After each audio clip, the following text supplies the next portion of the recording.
جنہوں نے اسکول میں پڑھانے کے ساتھ گھر پر ٹیوشن کا سلسلہ بھی شروع کر دیا۔ ہمارے گھر کے قریب فضل صاحب کا گھر تھا۔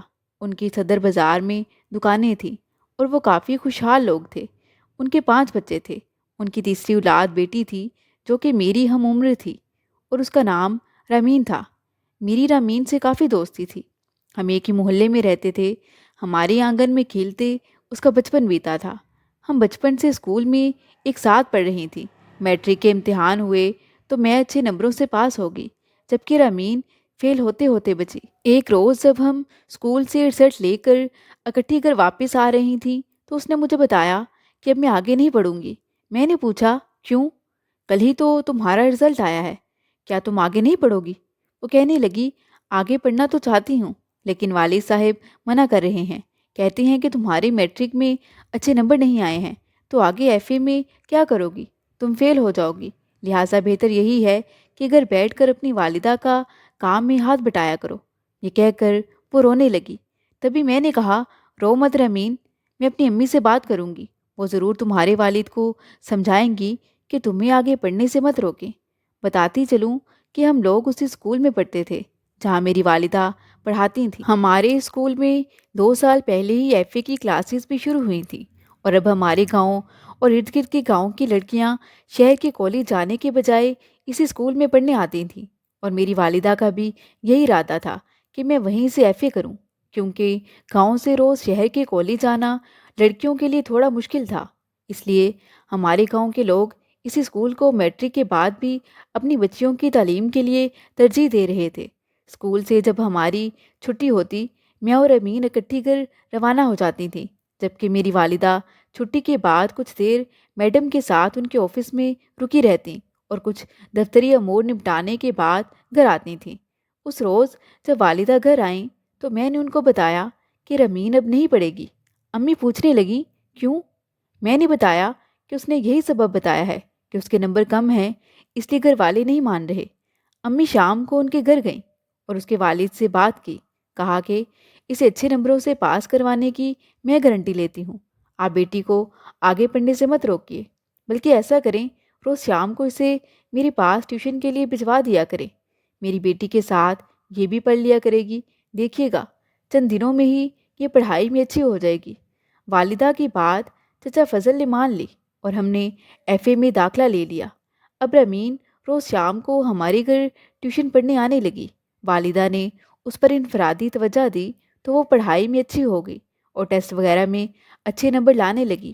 اسے ٹیوشن آتے 2 ماہ ہوئے تھے کہ میں نے محسوس کیا میرا بھائی حمزہ جو ان دنوں کالج کا اسٹوڈنٹ تھا ٹیوشن ٹائم میں گھر پر رہنے کی کوشش کرتا ہے، حالانکہ پہلے وہ شام کو اپنے دوستوں کے ساتھ کرکٹ کھیلنے جایا کرتا تھا اور وہ کرکٹ کا کافی اچھا کھلاڑی تھا۔ اب اگر دوست بھی اسے بلانے آتے تو وہ کہہ دیتا میں آج کھیلنے نہیں جاؤں گا، تم لوگ کھیلو۔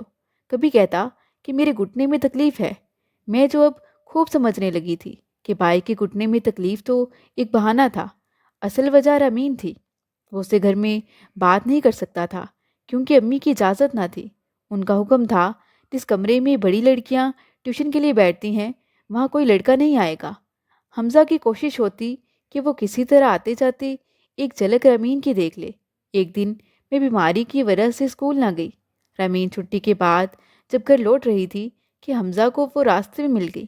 اس نے اسے روک کر بات کرنے کی کوشش کی، اسے اپنے دل کا حال بیان کیا اور اسے باور کرانے کی کوشش کی کہ تمہیں یاد ہے جب ہم چھوٹے تھے تو سب ساتھ ہی کھیلتے تھے اور اب تو ہم ایک دوسرے سے بات تو کجا آپ تو شاید میری طرف دیکھتی بھی نہیں ہیں۔ میں آپ سے بہت محبت کرتا ہوں لیکن شاید آپ کو میں پسند نہیں۔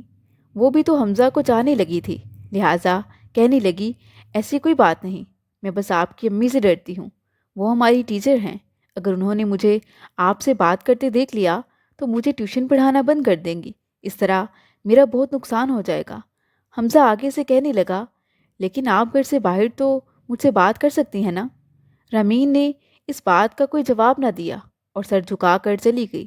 ان کا گھر ہمارے گھر سے زیادہ دور نہ تھا اور امین کا ایک بھائی میرے بھائی حمزہ کا بھی دوست تھا۔ ایک یہ بھی وجہ تھی کہ وہ بھائی سے راستے میں ٹھہر کر بات کرنے سے کتراتی تھی۔ ڈر تھا کہ اس کے بھائیوں یا والد نے دیکھ لیا تو خیر نہ ہوگی۔ انہی دنوں امی جان کو ٹریننگ کی خاطر اسکول کی طرف سے چند ہفتوں کے لیے لاہور بھیج دیا گیا، اور ان کی جگہ میری بڑی بہن سائرہ باجی بچیوں کو ٹیوشن پڑھانے لگی۔ اب رامین بھی ان سے پڑھنے لگی۔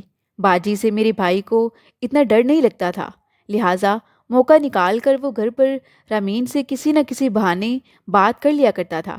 باجی اس کو منع کرتی، مگر زیادہ سختی سے نہیں کر سکتی تھی کہ شور شرابے سے دوسرے بچوں کے ذریعے محلے والوں یا پھر والد صاحب کو سنگن ہو جاتی تو پھر گھر میں پریشانی کھڑی ہو جاتی۔ باجی نے سوچا چند دنوں بعد امی آ جائیں گی تو ماحول از خود پہلے جیسا ہو جائے گا۔ رمین جو پہلے سنجیدہ اور باوقار سی لڑکی تھی، اب ہر وقت ہنستی رہتی تھی۔ دراصل یہ دونوں نادان چپکے چپکے اپنی معصوم محبت کو پروان چڑھا رہے تھے، اور پھر رفتہ رفتہ یہ ہونے لگا کہ وہ گھر سے باہر بھی جب موقع ملتا تو میرے بھائی سے مل آتی تھی۔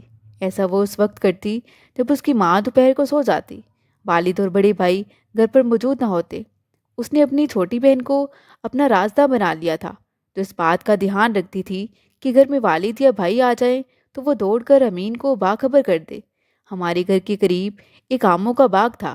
اکثر لڑکیاں کیریاں چننے باغ میں چلی جاتی تھیں۔ گاؤں کا ماحول اور طرح کا ہوتا ہے۔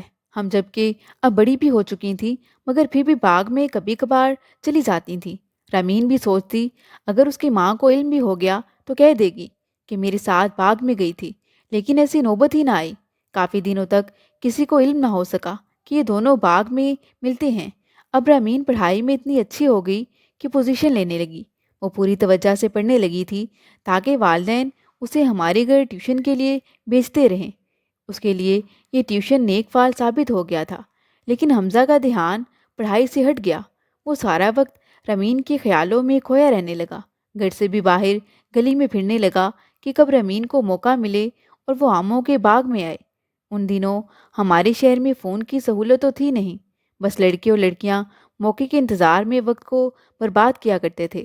چھٹی کے وقت جب ہم دونوں اسکول سے اکیلی نکلتی تب حمزہ ہمارے راستے میں نظر نہ آتا، کیونکہ اسے خوف تھا اگر میں نے اسے رامین کی طرف متوجہ دیکھ لیا تو کہیں کسی سے شکایت نہ کر دوں۔ بے شک ان دونوں نے اپنی محبت کا راز مجھ پر کھلنے نہیں دیا تھا، شاید کہ حمزہ بائی نے ہی اسے منع کر رکھا تھا، مگر میں سمجھ سکتی تھی کہ ان کے دلوں میں ایک دوسرے کے لیے کیسے جذبات ہیں۔ رامین میری سہیلی تھی، میں اس کا برا نہیں چاہتی تھی اور نہ ہی اپنے اکلوتے اور لاڈلے بھائی کا برا چاہتی تھی، جبکہ حالات بھی میرے منتظر تھے۔ حمزہ کی منگنی اسی چچا کی بیٹی سے ہو چکی تھی جو دبئی میں رہتے تھے اور وقتاً فوقتاً ہماری مالی مدد کرتے رہتے تھے۔ اس منگنی کا ٹوٹنا ہمارے گھر میں پہنچا لا سکتا تھا۔ یوں مجھے برے برے خیالات آتے تھے، کیونکہ رامین کے بھائی بھی کچھ کم خونخوار نہیں تھے۔ انہیں اگر ذرا سا بھی شبہ ہو جاتا کہ ان کی بہن حمزہ کے ساتھ رابطہ رکھے ہوئے ہے، وہ رامین کا گلا گھونٹ دیتے۔ میرا بھائی بھی بری زماں نہیں ٹھہرتا، وہ اسے بھی نشانے پر لے لیتے۔ غرض ایسی سوچیں تھیں جس کی وجہ سے میں اپنے بھائی اور اس نادان لڑکی کو آنے والے برے حالات کی سنگینی سے بچانا چاہتی تھی۔ کئی بار اشارتاً اپنی دوست سے اس کے دل کی بات پوچھنا چاہی، لیکن وہ ہوشیاری کے ساتھ ٹال جاتی تھی۔ حمزہ اور امین اس معاملے میں مجھ پر اعتماد کرنے پر تیار نہ تھے۔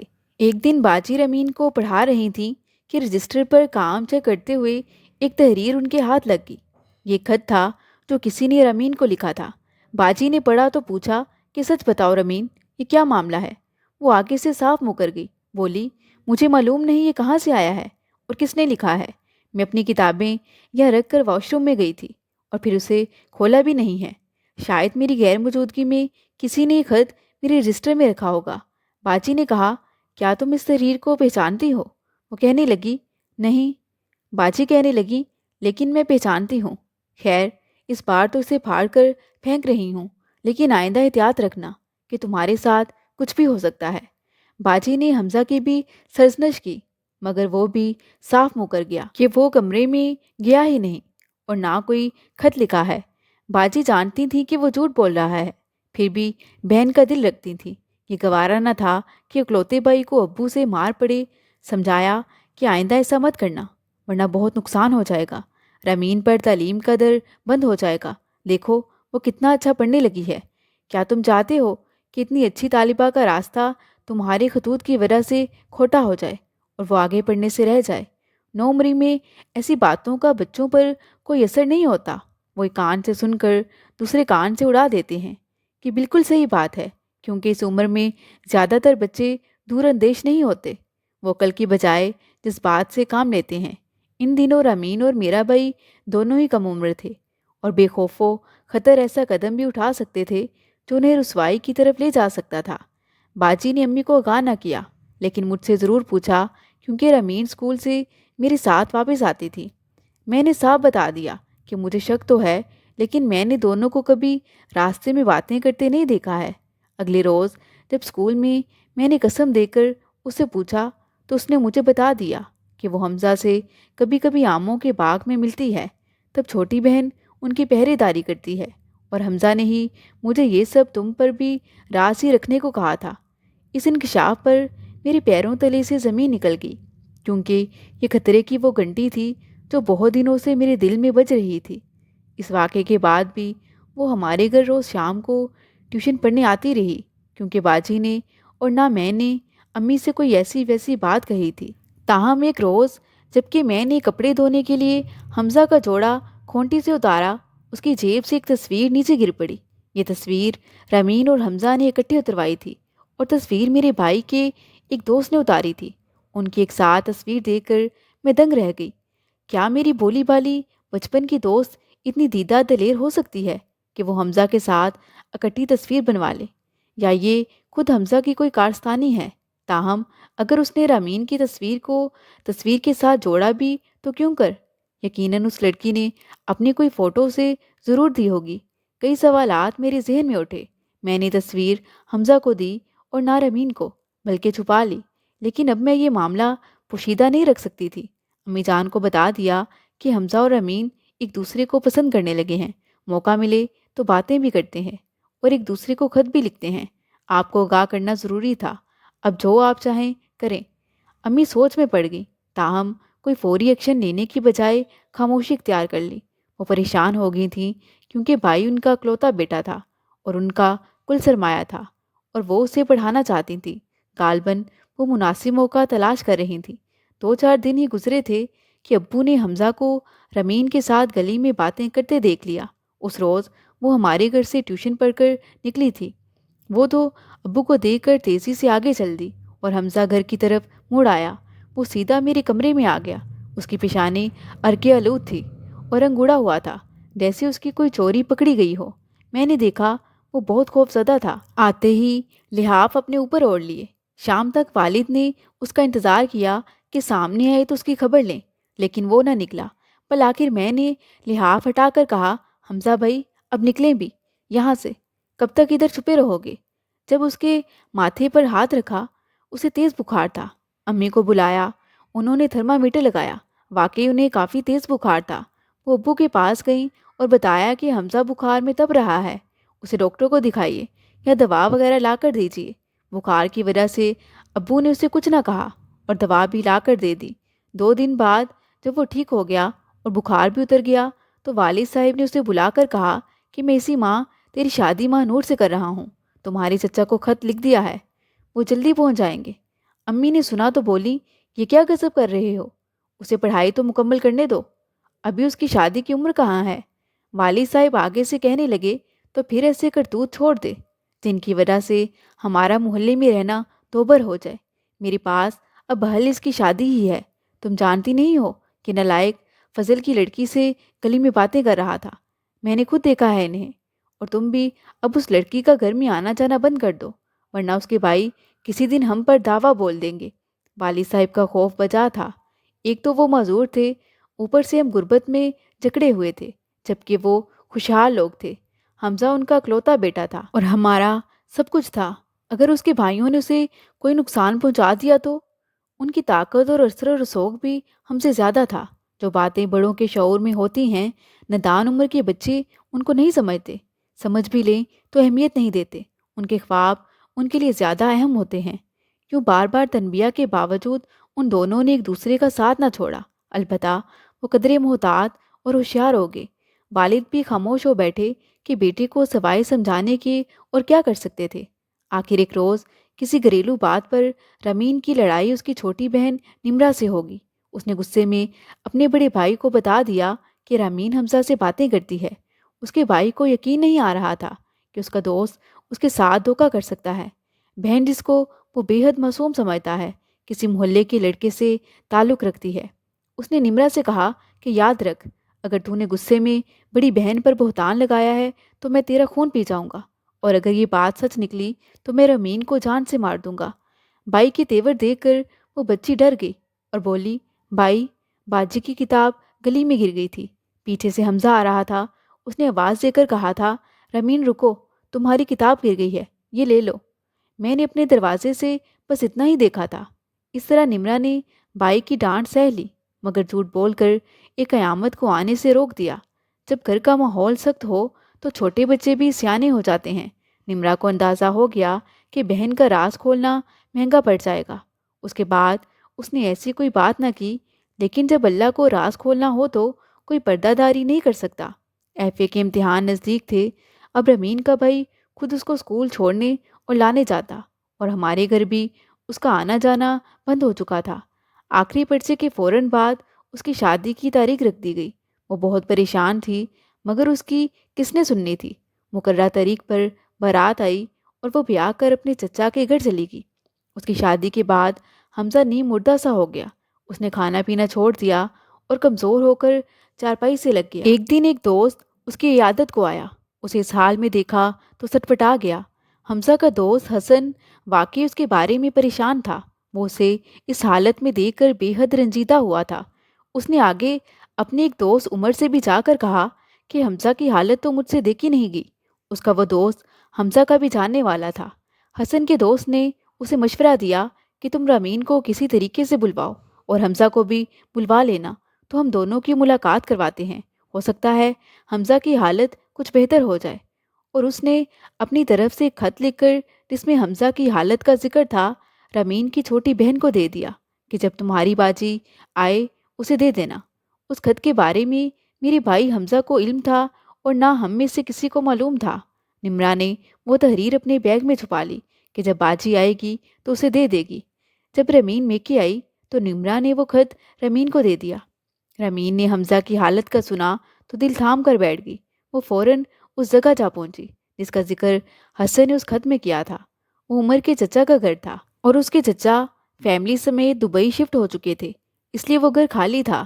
رمین موقع پا کر وہاں پہنچی۔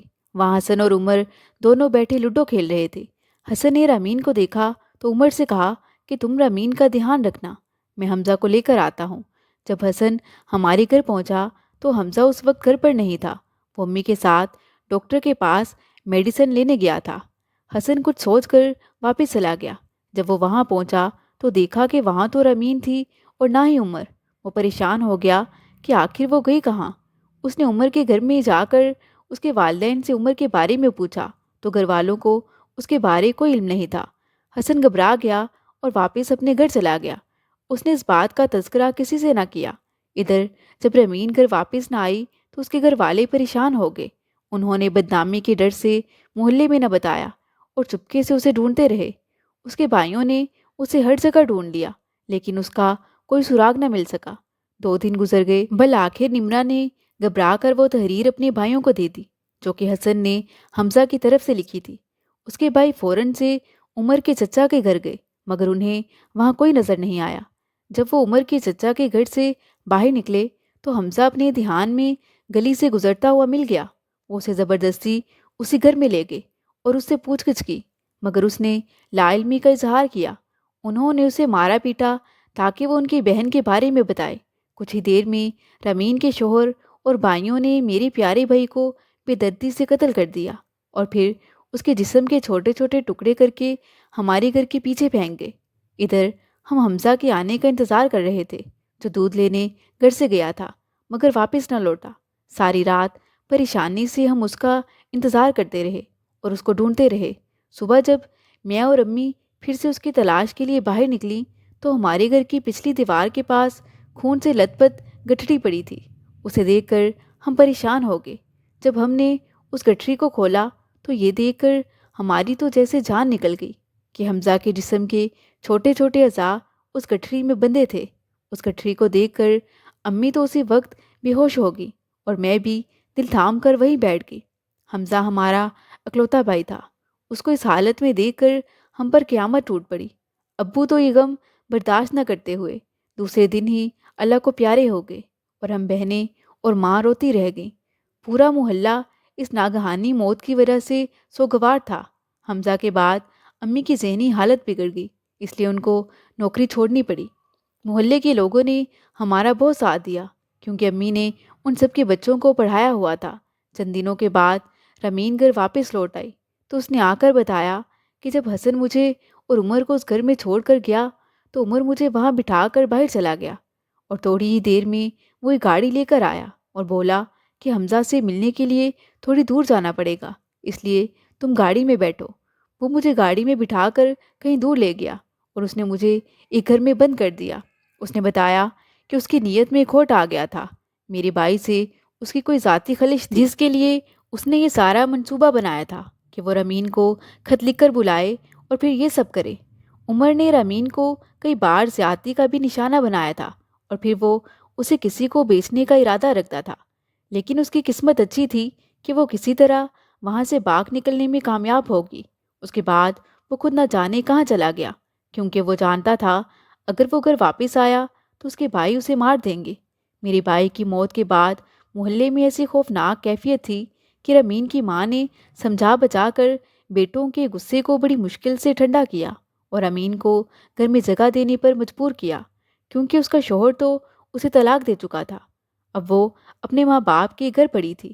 اسے محبت کی یہ سزا ملی مگر ہماری تو دنیا ہی اجڑ گئی تھی۔ ہم تینوں بہنیں ماں کی حالت دیکھ کر ہر وقت کرتی رہتی ہیں کہ ہمیں اچھائی کا کیا صلہ ملا۔ میری ماں نے تو رمین کو پڑھانے کی کوشش کی تھی اور اس کے بدلے میں ہمارا گھرانہ اجڑ گیا۔ اس لڑکی نے جب مجھے اپنی یہ داستان سنائی تو میری آنکھوں میں آنسو آ گئے۔ میں نے اس کی والدہ کو پہلے سے بھی زیادہ توجہ دی مگر وہ صحت یاب نہ ہو سکیں کیونکہ وہ خود ہی ٹھیک نہیں ہونا چاہتی تھیں۔ وہ ہر وقت یہی کہتی مجھے بھی اپنے بیٹے کے پاس جانا ہے۔ بالآخر اس کا ذہنی توازن اتنا بگڑ گیا کہ اسے مینٹل ہاسپٹل داخل کروانا پڑا۔ اس کے بعد مجھے نہیں معلوم اس کے ساتھ کیا ہوا کیونکہ دوبارہ میری کبھی ان سے ملاقات نہیں ہوئی۔ اللہ تعالیٰ سے دعا ہے کہ وہ کسی ماں باپ کو اس کی اولاد کا دکھ نہ دے۔ مزید دلچسپ سچی کہانیوں کے لیے چینل کو سبسکرائب کریں۔